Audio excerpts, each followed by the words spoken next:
Welcome, everyone. My name is Kristen Gandek, and I'm the Marketing and Communications Manager here at Lynn Community Health Center. We're so excited to have you all with us tonight as we share a conversation between Dr. Kiame Mahaniah, our CEO, and actor and writer Jason Mantzoukas. I'm extra excited to share this evening's panel discussion with you following the video event, which is going to feature two of our exceptional school-based staff, Julie Chan and Maylene Collado-Wulff. We will be hosting an audience question and answer after the video when we can hear from our panelists. Kiame, I'm going to turn it over to you, our CEO, to introduce tonight's session. Thank you, Kristen. This is very exciting. So welcome to our event this evening. And we are about to present you with one of the crown jewels of the Lynn Community Health Center operations, which is the School-Based Health Center program. And we're really hoping that we can give you more than just a glimpse into it, but really to appreciate the kind of work and dedication that is displayed by their work. This is a third in a series, a third video.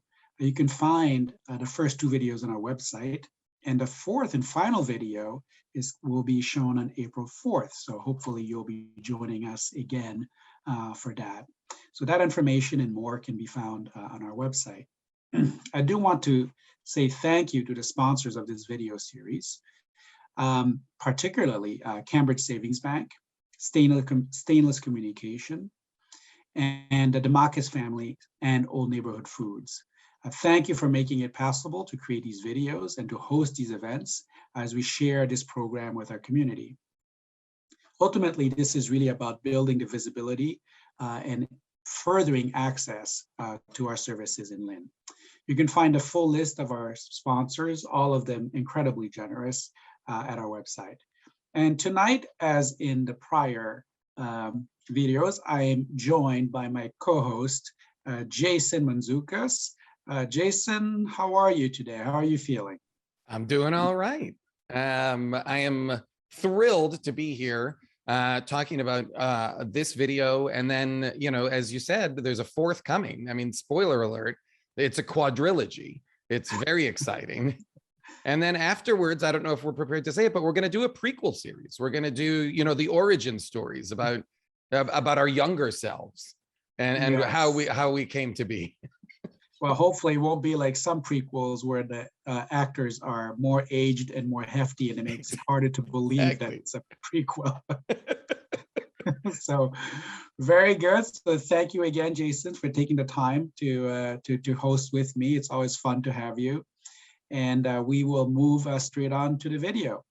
Here we go.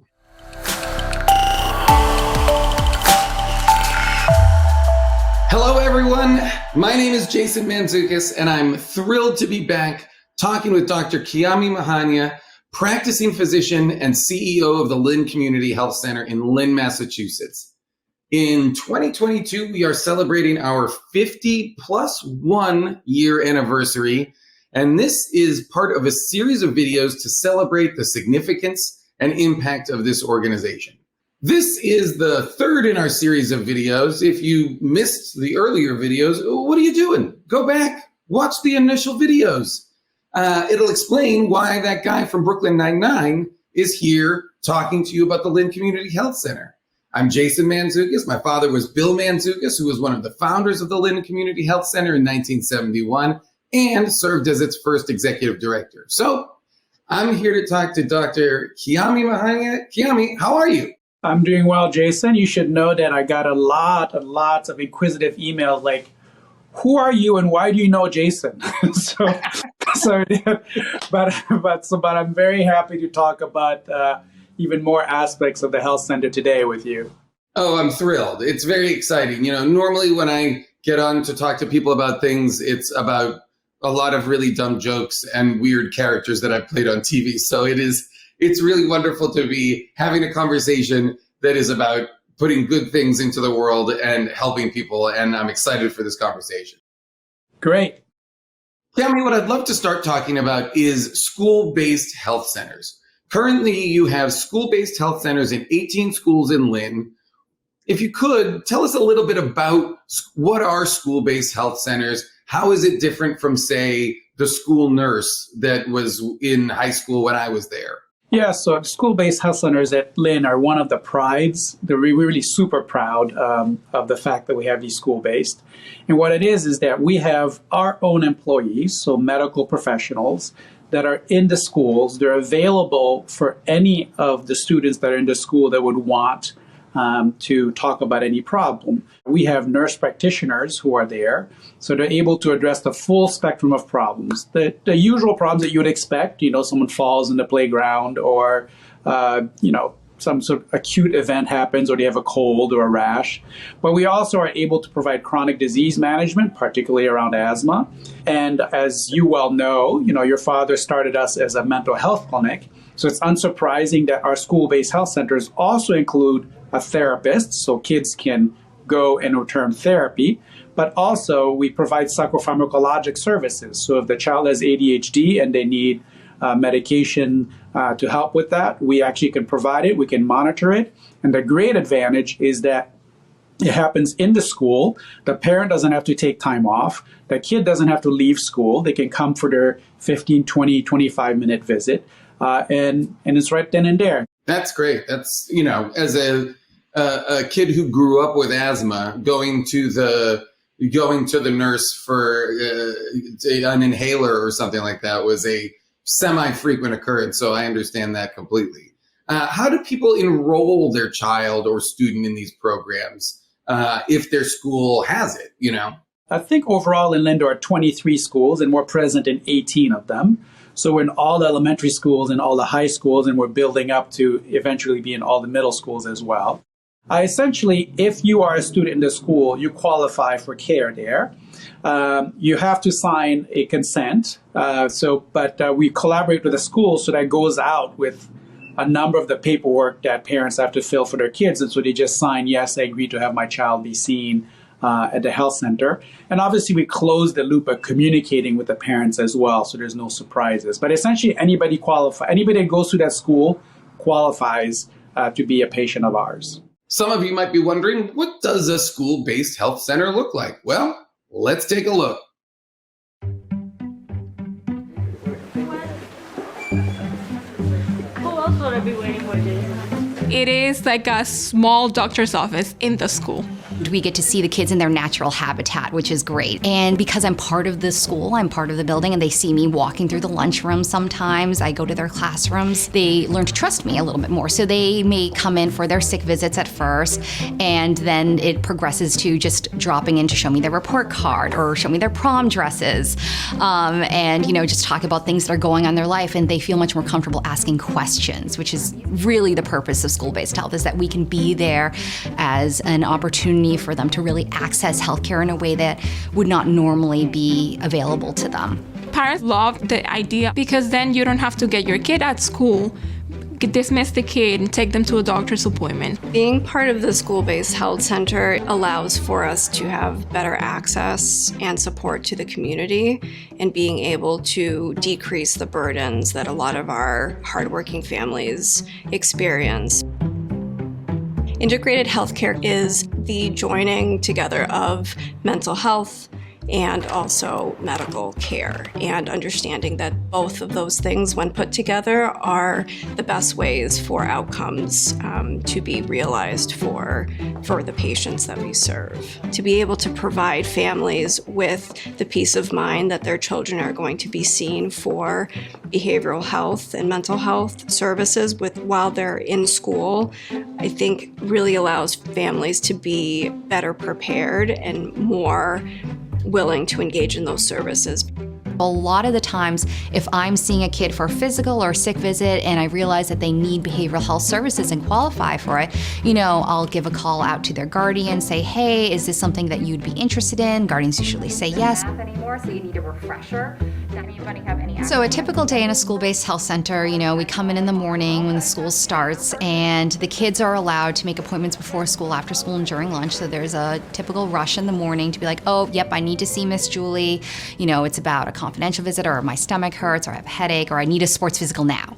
And the front office staff, our office coordinator, will make the appointments and take the kids out of non-academic classes. We get kids since 7:30 in the morning for different needs. We're a very welcoming place, and Most of the kids that we serve are immigrants and newcomers.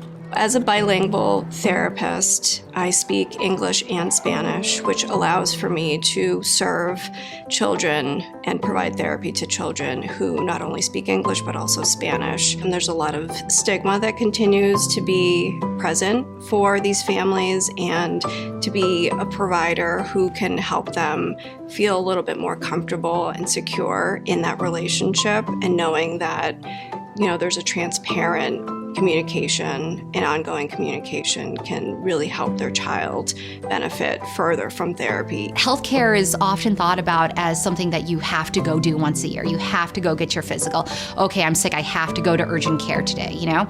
And to teach kids that healthcare is so much more than that is really rewarding.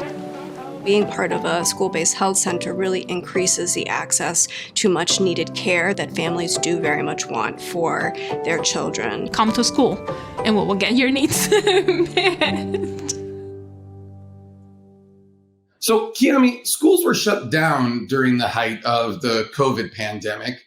Were you able to keep this program up and running? And if so, how? Well, that's a great question. I mean, school-based centers are really all about flexibility. So in a natural course of events, normally kids can either schedule appointments with our nurse practitioners and therapists and psychopharmacologists, or they can walk in if there's an issue.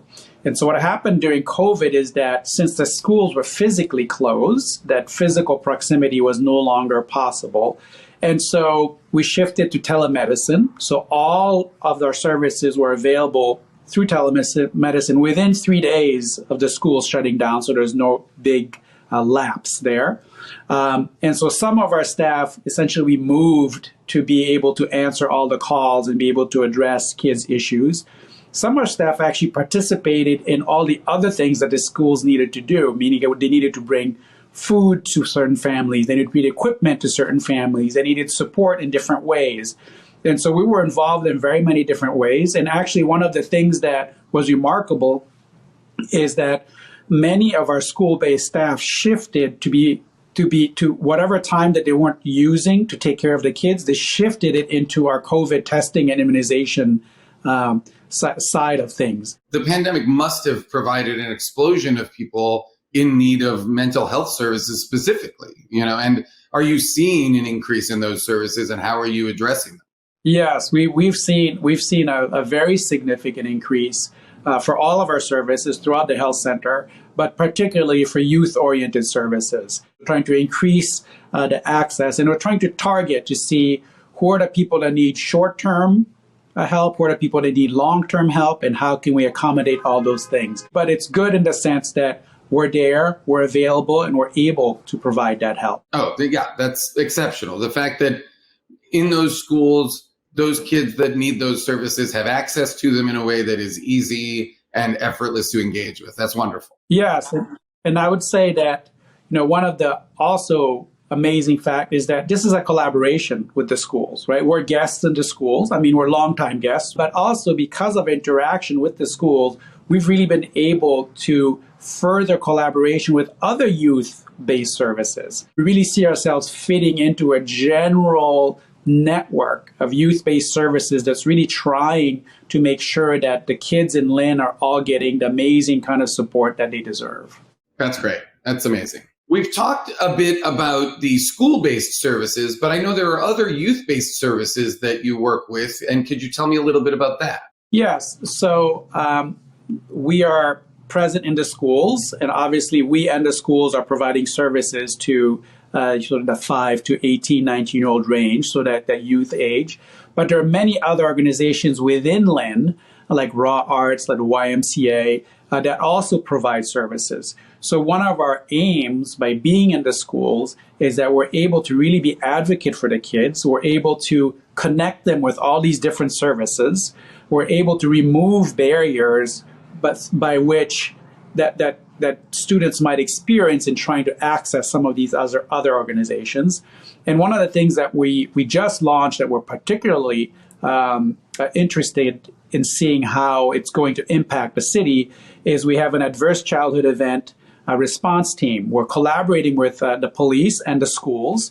And so when the police gets called to any home, if they happen to notice something that may worry them about having kids in that environment, they contact us, and the team goes and offers their help to the family. And the goal is simply to connect that family with whichever service it happens to be that they might want, whether it's help with their heating bill, whether it's therapy, whether it's medical care.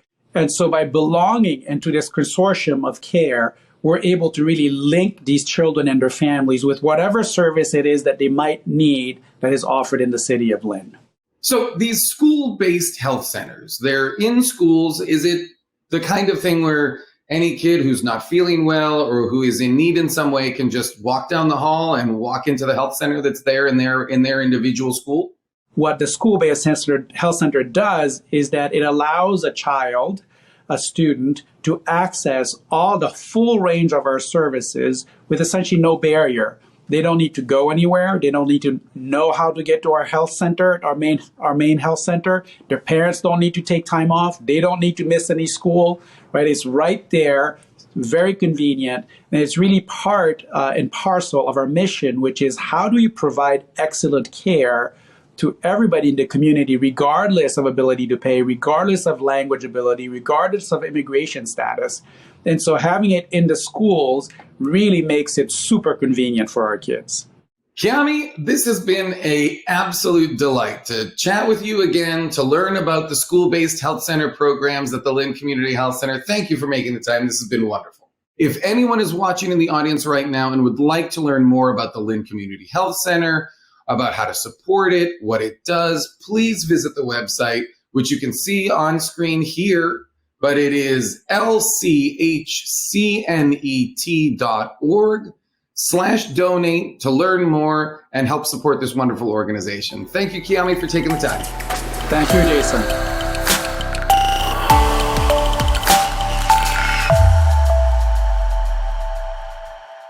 All right, we hope you enjoyed that short peek into our school-based health center program. I have really loved getting to work with the school-based health center staff to put this together over the last couple of months and to share more of this program with our community. We'll open it up now for questions through the question and answer function. I see there's one in there. So remember to put your questions in that function, and then you can click the little thumbs up icon to upvote question. So as I introduced at the beginning of this event, turn it over to Dr. Mahaniah, who's joined by Julie Chan, a nurse practitioner at Lynn Vocational Technical Institute, and Maylene Collado-Wulff, who's an LICSW therapist at Fallon Elementary School. So Kiame, let's start with you a little bit as folks are entering their own questions. One of the things you say in the video with Jason, you comment that we're a longtime guest in Lynn Public Schools. Can you share a little more about that partnership and share how that partnership started in Lynn? We're celebrating our 50th plus one, which obviously means that as a health center, we started in 1971. But our first school base was actually formally started in 1991, so 20 years later. And appropriately enough, it was started at Lynn Tech, where Julie now rules as the queen. And so at the time, we had a nurse practitioner, Donna Coe, who had a relationship with the school. And so she parlayed that into the program that it became. And so as we're celebrating our 50th, the school-based health center program is actually celebrating its 30th anniversary. I think people have heard enough from me, and I think we want to really turn to the experts on school-based. So I think I'll turn it to Julie and Maylene. And do you think you could share, just to start the conversation, do you think you could share what are some of the biggest rewards about working about being in your roles in the schools, and what are some of the challenges? Yeah, so I'll start. One of the biggest rewards, and like I had said in the video, is the ability to get to know our students, our patients, for a much longer period of time, because we are inside the school and we're in their natural habitat. And for me in the high school, I get to see these kids for about 4 years, and I get to watch them grow as people and to really get them to understand how to navigate the healthcare system so they feel comfortable advocating for themselves, for their own health, and advocating for their friends, which is absolutely amazing to see them really understand that healthcare is for them and that they can grow to be the greatest potentially person that they can be because they feel comfortable asking for help when they need it. So being able to connect them, because a lot of times kids come in for like a medical issue, thinking that it's just a stomach ache, but a lot of times it turns out that there's a BH component to it. So being able to connect them and getting them to understand kind of the bigger picture of everything that makes them healthy and makes them be able to pay attention to school and live out to their best potential is the greatest award. And I still have kids who graduated a while back, and they'll come back to me even now as adults going, you know, I didn't understand this thing on one of my tests or something that my doctor told me, can you please help me out? And having them come back and knowing that we built something that they trust and that they will always like understand that this is kind of where this all started from. And in terms of some of the challenges of Schoolbased is also, you know, just being the fact that we're inside of a school and we don't have parents always there to communicate with. That's one of the bigger challenges. And, you know, trying to get a hold of them, which is part of the reason why we are in the schools, to make things easier for them. But at the same time, that does sometimes make it difficult to connect. And then these days, one of the biggest challenges is combating misinformation from the internet.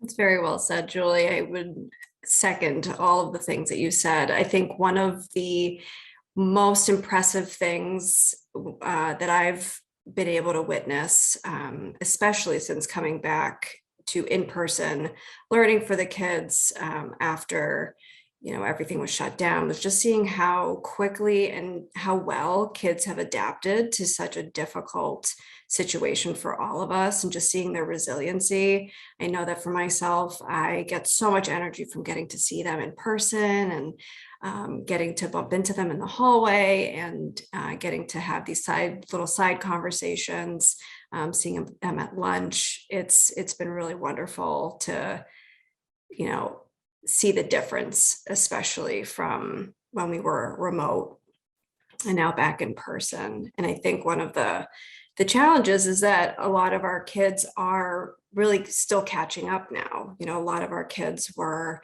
already, you know, behind in social, emotional, academic aspects. And luckily we're there to support them with that and collaborate with the school, but we're noticing also that they are behind in that. And so really being able to normalize that for them and supporting them through it. And, you know, a lot of their families are still experiencing the impact that COVID had on them, especially financially. And I think it's been reassuring to get to see our faces that they had seen prior to everything shutting down. Getting to connect with them once again in person, I think was really reassuring for a lot of the kids and the families.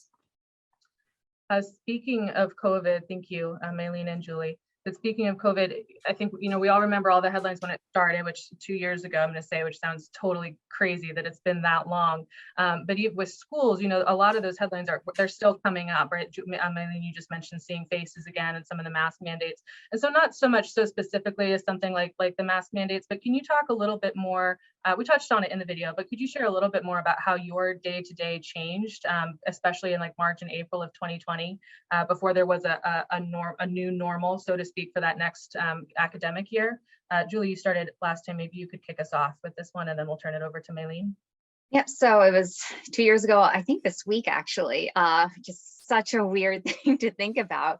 But I remember on the medical side of things, the nurse practitioners, we got shipped back to the mothership at the main health center, and we all got reassigned to different roles there because we were the nice thing about Schoolbased is that we're pretty flexible, since our patient panel is a little bit different from the providers at the main health center. And so we were doing everything from triaging patients coming in, seeing patients in our COVID clinic, or testing them outside, wearing giant spacesuits. And, you know, we were doing a lot of telemedicine as well, because while we were at home, the school nurses, you know, were still in communication with us, because the school nurses were still trying to take care of the kids. And so because we're such a collaborative environment and such a collaborative organization, when the school nurses found out a kid needed something, they needed a refill of their medications, they needed something more than what the school nurses could provide, they would email us, and then we would get those emails, call the kids when we were doing our telemedicine services, and figure out how much we can help them via telemedicine. So they didn't have to leave the safety of their home. They didn't have to come into urgent care or be exposed anywhere else. And so there was a lot of collaboration with the schools as well as the health center when we all pivoted 2 years ago. Yeah, we had to get really creative as to what therapy was going to look like. A lot of our families didn't have access to internet, so that meant starting off with telephone therapy sessions. And, you know, for myself working with elementary age school children, that really was a challenge to my skills. And I really appreciate the kids, you know, putting me up to the task, but just getting really creative in how to continue engaging them and also supporting their families with a lot of the, you know, pieces that came up for them around food and technology. Connecting to school staff. I think there was actually an increase in connection with within our department to support one another, but also with the school, because we were all in the same boat, but not really understanding so much of what was going on and just really having to navigate that together. So as we were able to move from telephone to video, I joke that I have an IT degree now because there was just so much to support these kids with, and just learning how to really help them through all of it, while we were also going through our own personal experiences as well. And I think that was also normalizing for the kids. So we did I'm really proud of the job that we did as a health center and as a department. And it certainly was having to think very quickly on our feet. I remember you guys at the beginning of that switch when COVID happened, talking so much about how grateful we were as the mothership, Julie, as you called it, to have such willing staff that you have your own areas, right, at all of the schools that you're at, but to have all of you so quickly just turn on a dime with so much unknown technology and we didn't know how it was going to go, to have that kind of support. There's a few questions in the chat. There's two questions that are similar, are just talking about the differences between the school-based health center and a school nurse. I think Jason and Kiame talk about that a little bit in the video, but Julie, as a nurse practitioner, could you expand on that a little bit more, what the differences are and how students navigate that? So the school nurse is still there at the schools, and they are still doing all the things that the school nurse that you might remember from when you were in school are doing. They are there to make sure that all the kids are immunized. They're there to make sure that they're healthy. If there's an emergency, they're the ones addressing it. They are still there to do everything that you imagine them to. So if you're a kid who's sick, you're still seeing the school nurse first. The additional bonus of having a school-based health center in the schools is that let's say a child is sick and they have a bit of a sore throat, and the school nurse is worried about strep throat, which is very contagious. And they would call a guardian and say, yep, you have to pick your child up. You have to bring them to the doctor's office. You have to see if they have strep throat, and then maybe they can come back to school. Instead, what we are there for is that we are the doctor's office inside the school, I think, as Geova had said. And so now instead, mom or dad or guardian doesn't have to leave work. They say, yep, we already signed the consent, go ahead and have them see Julie. And so the kid gets registered and they come in the back and see me. And hopefully they don't have strep, and then I can say, nope, you're fine. Yes, you can go back to class and take that biology exam. And, that way the kid stays in school and the parent gets to stay at work, and we just bring the services to them. So we're more of an additional support to the school. And because we are an integrated health center and we have behavioral health with us too, we are there to support on a much bigger scale. So kids who may be in the classroom who are acting out, or they're sleeping all the time, or people are worried about them, and guidance counselors and school nurses, they're aware of these things.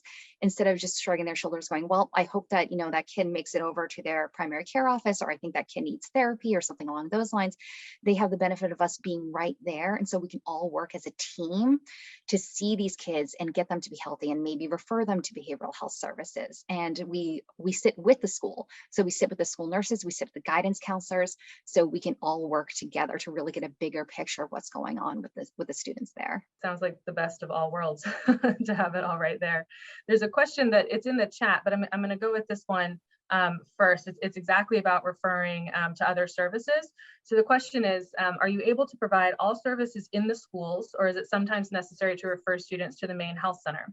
And if so, do they usually come? So I think both of you probably could respond to that from your different areas. I think whenever we can, we try, and any service that we do have within the school, we try and connect those families as quickly as possible to those services. I think depending on the school, that's going to, matter as to whether or not it's fully integrated, or if there's only behavioral health services.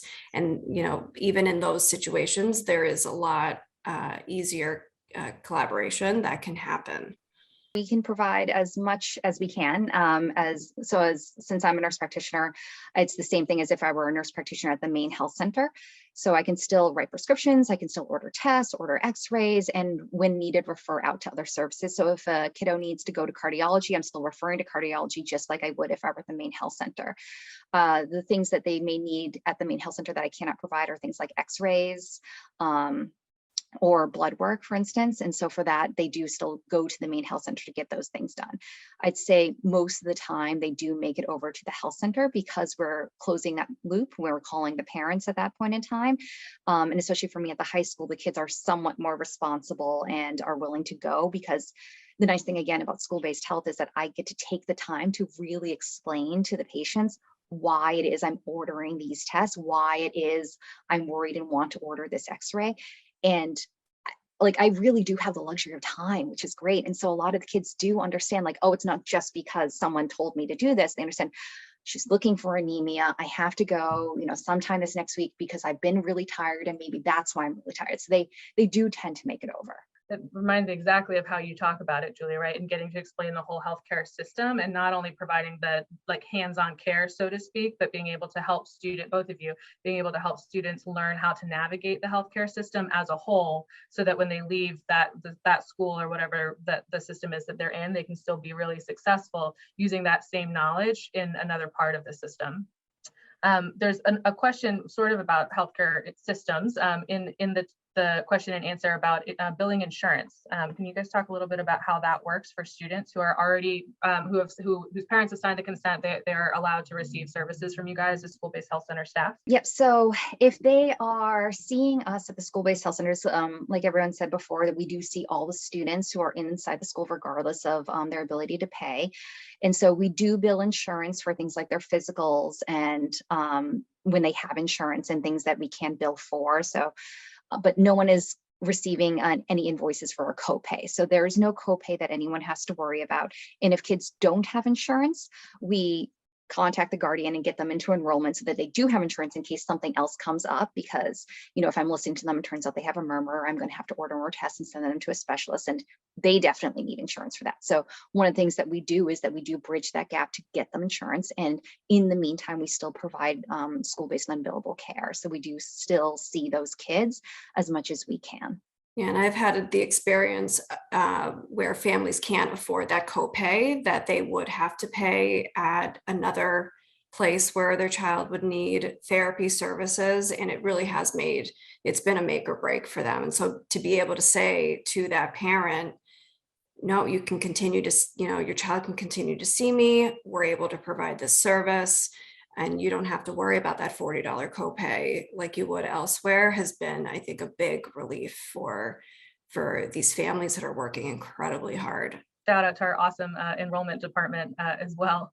Another question, let's start with any school being a school-based health center. So Julie, this one, maybe we'll start with you. I think you see some of the biggest picture with the school-based health center program in the state. The question is, can any school be a school-based health center in a suburb, or does it need to be attached to a health center? Could you talk a little bit about how the whole program is structured? School-based health centers are usually sponsored by some sort of agency, medical agency. So for us, it's clearly Lynn Community Health Center. I know other places, it's their local health center. It might be associated with a hospital like Mass General. Yes, in theory, any school could have a school-based health center. There just has to be buy-in from the school and the school and, finding a sponsoring agency, because, the nurse practitioners and their medical providers and their BH providers, there's licensure involved.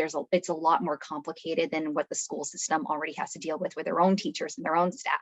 And so School-Based Health Center is partnering a school with some sort of sponsoring agency to mesh together. That makes perfect sense when you explain it that way. It's like matching pieces of a puzzle. One more question in the question and answer section, and then I have another question that came in through a different method. So in the question and answer function, what is one thing that you wish people who are unfamiliar with school-based health centers knew about them?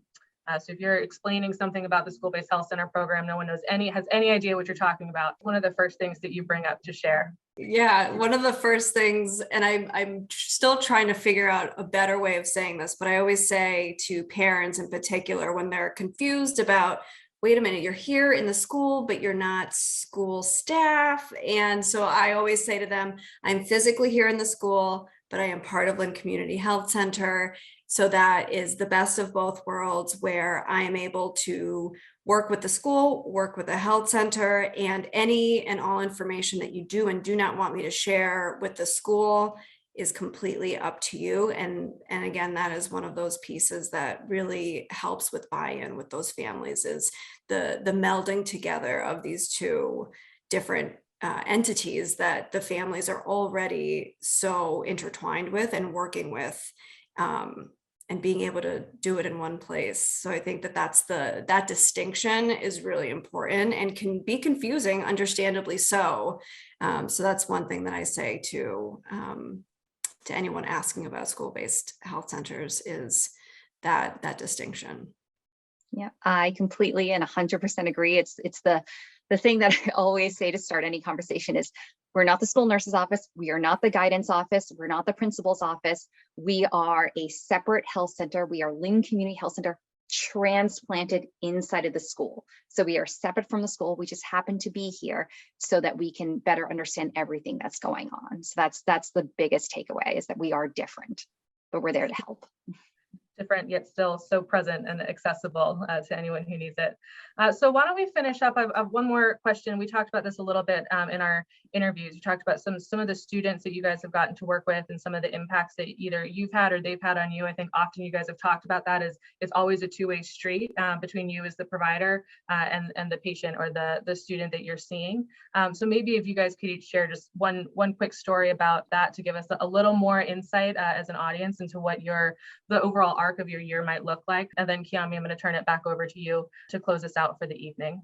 I'll start. I remember a couple of years ago, I had this kid come in as a freshman. He was new to the country, and he was a little bit lost in himself, I think is the best way to put it. And he would come in because my office is shared with the school nurse. And so he would come in to see the school nurse because he had a lot of tummy aches and headaches and things like that. And we know those are never really just stomach aches and headaches. And he was like a raging bull in a china shop. He was so angry. He would shout at people. He'd swear at people. He was mildly misogynistic and very homophobic. But he, like, you could tell, like, that really wasn't him. He had a lot going on. And so I remember turning to him, I was like, what class are you in? It doesn't even matter. You're coming to see me. You belong to Lynn Community Health Center. I'm sure you need a physical or something like that. And so I would see him fairly often as he would come in barreling in, just full of rage and anger, and kind of addressing what he thought was his physical needs. Like, I have a stomach ache, I have a headache, that's why I'm angry. And acknowledging that these feelings these physical aspects are real, but maybe there was something else going on. And over the course of his 4 years in high school, I finally wore him down, I think. And he, by his junior and senior year, he was just so much calmer and a lot more polite. He wasn't saying the things he was saying before. And at his start of his senior year, he finally agreed to therapy, which was huge. And unfortunately, that was also, then the pandemic happened, and but he continued with therapy, just like Maylene was talking about, because therapy was able to pivot so quickly to telehealth and telemedicine. And then I remember the year afterwards, when we all got to move to the Purple Team at the mothership, where Schoolbased was housed for a little while when the schools were still closed. I was sitting at my desk, and I didn't realize that he was on my schedule that day. And he came up to my desk. He was like, "Hey, Mom, I came because I needed my physical. And I remembered I haven't seen you in a little while." It was just it was just absolutely amazing to see how much he's changed, that he, he was taking care of himself. He was eating healthy. He wasn't just eating Takis every day. And then in the spring of last year, when we were doing the COVID vaccines, he was adamant about not getting the COVID vaccine. I saw like a couple of phone notes in there, and I was able to call him. And as soon as he picked up the phone and heard that it was me, he was like, all right, fine, I'll get it. And, he came to the high school to get his vaccine. It was great to kind of see that go full circle. But I love, like, for me, it taught me that, it's just about patience, and that, the angry kid is never just the angry kid, and that, they can change. Again, this is why I love pediatrics. Like, they can change. They do grow up. That's awesome, Julie. Thank you so much for sharing. I have a similar story in that I had a patient that I started working with when I first started as a therapist at the elementary school where I'm at.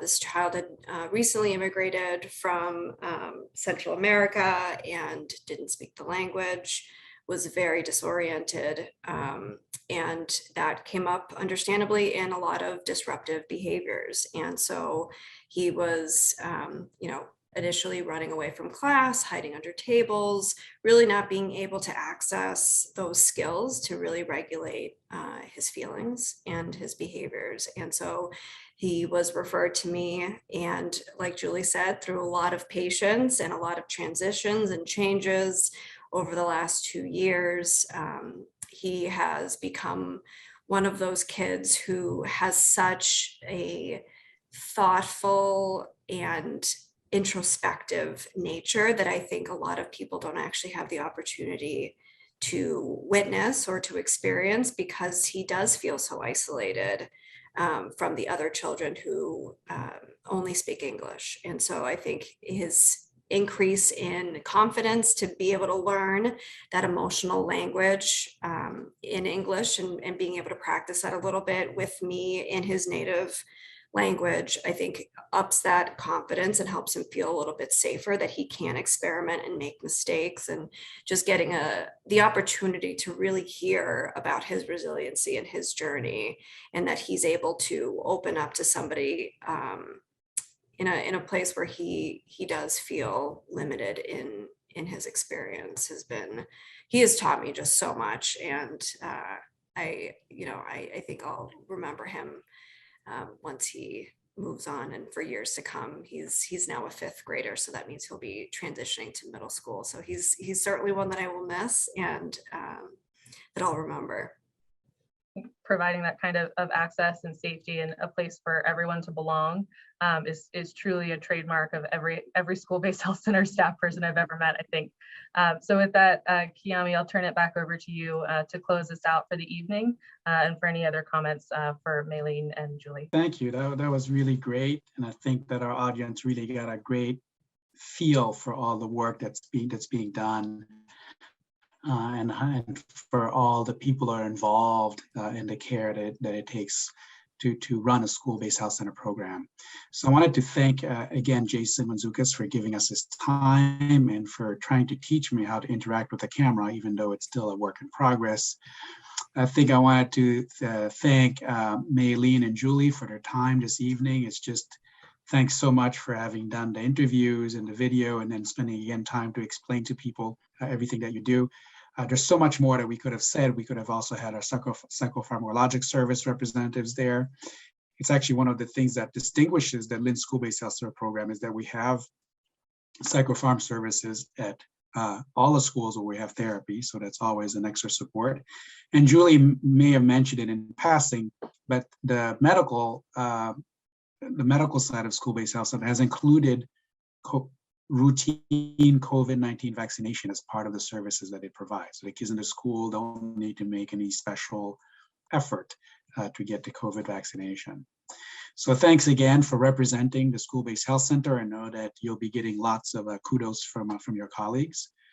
And again, thank you to our presenting sponsors, Cambridge Savings Banks, the Macas Families and Old Neighborhood Farms, as well as Stainless Communication. And also thank you to all the donors and the other sponsors that supported the development of this video series, and obviously for our very own media team that's led by Kristen Gandick. Thanks to all of those who joined us here for the discussion. And please continue checking out our website for more updates and information. And of course, if you completely fell in love with the School-Based Health Center program, you definitely want to attend our 50th plus 1 anniversary gala that's coming up in April. So thank you again. Thanks everybody for tonight for making such a wonderful event out of it. And good night.